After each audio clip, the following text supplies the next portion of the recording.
the Federal Election Commission intervened unfairly in a 1996 election for the United States Senate in the state of Illinois. A friend of mine, former law partner, was the Republican nominee, Al Salvi.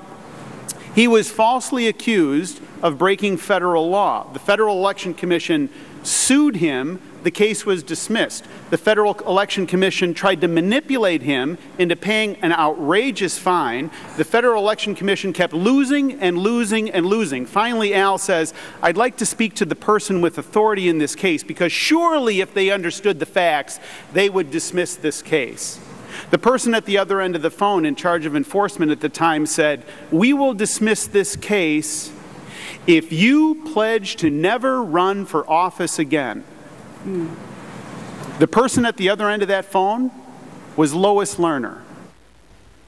Well, that was Illinois Congressman Peter Roskam. And his friend, Al Salvi, is my guest now. He's an attorney and former Illinois Republican U.S. Senate candidate. Al, great to see you. And so your friend and former law partner tells the story well about the saga that you went through involving, one of the most notorious IRS employees, at least today, and that is Lois Lerner. But before she worked at the IRS, she worked at the Federal Election Commission, and that is how you got to know Miss Lerner when she tried to make charges against you that you had misreported a personal loan you made to your own campaign, and so on and so forth, all of which you were exonerated on repeatedly, over and over, and including all the way up to the Seventh Circuit Court of Appeals.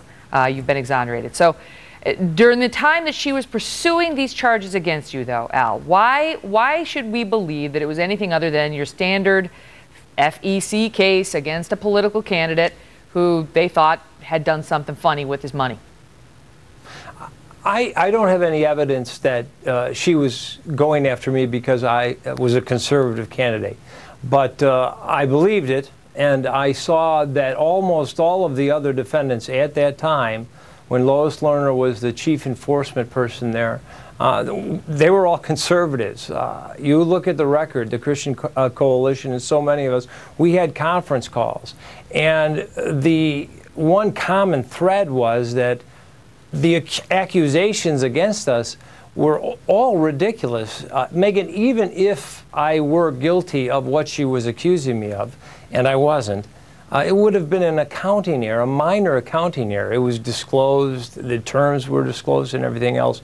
And that's what I said to her personally. I said, even if I did this on purpose, it's really nothing. Why are you asking for so much money?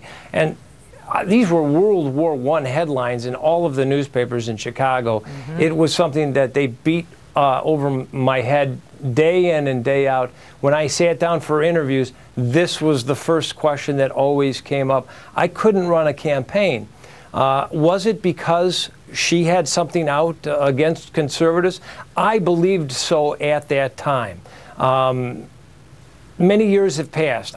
I have forgiven Lois Lerner. I went through 4.5 years. It was very difficult on my family.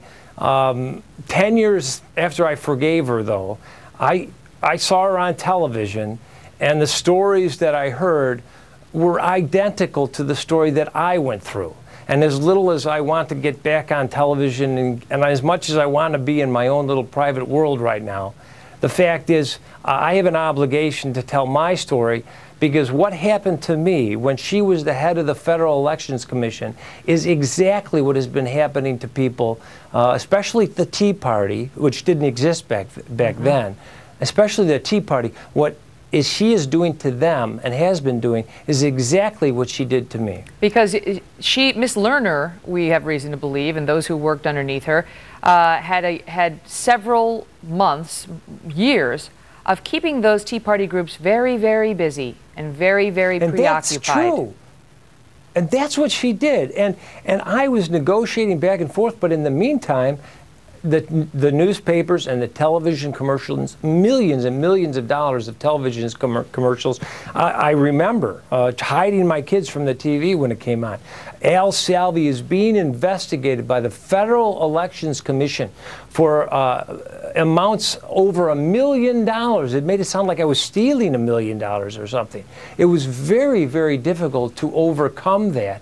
And when she offered to me to drop the case, if I stay out of politics for the rest of my life, that sounded very strange to me.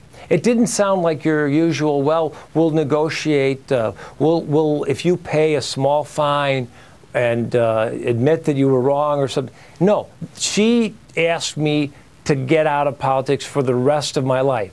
I asked her, Lois, would you put that in writing? And she said no. Now, that sounds suspicious to me. Do I have proof that she was after me because I was one of the most prominent conservative candidates running in Illinois, running nationwide at the time? I have no proof of that. But I think that there's a lot of circumstantial evidence that she was targeting me for a long period of time on an unmeritorious claim because I was a conservative. And she kept you so busy that she locked you out. I mean, you couldn't, your media was locked out and so on. It was all focused on something else. And Dick Durbin ultimately won that race and is still a U.S. Senator from the state of Illinois. Fast forward to 2010. And one of the Democrats who was so upset about these 501c4s that have now been targeted, we know, by the IRS, and it began in 2010. One of the men in the U.S. Senate who wrote the letters saying, you need to take a closer look at these 501c4s and give them additional scrutiny. I mean, Al, I'll let you tell the viewers who that was. Well, that was Dick Durbin. And to me, if a U.S. Senator writes to the Internal Revenue Service and says, I don't like these people, they're my political enemies, I want you to investigate them, even if it's a public letter, to me, that doesn't pass the smell test. Just as what Lois Lerner did with me didn't pass the smell test. And it seems to me that there's a pattern here. And another thing is this, Megan. She lost that case. The court chastised the federal lawyers. They had sent lawyers. I can only imagine how many millions of dollars they spent going after me. She failed. She lost. She did a bad job. It turned out what she did was unfair, and she gets promoted to the IRS, and then she's allowed to continue to do these little things against other people with the IRS at a higher level. To me, there's something wrong there. You don't get promoted for that kind of thing. You should get demoted for that. I got to run, but I want to ask you quickly. Did you take the fifth at all in your case? I never took the fifth. And in fact, when Lois Lerner sent, and I'm sure she sent them, and I told the FBI this too, a couple of years after I won the case, two FBI agents came to my home. And they wanted to know, and they were really nice people. I'm not blaming the FBI. Yeah, quickly, because we're coming up against a hard break. They were there to find out about a $2,000 contribution that my mother, elderly mother, gave to me. Yeah. And I told them I'd be happy to talk to you. I didn't take the fifth. Tell the truth. Al, thank you.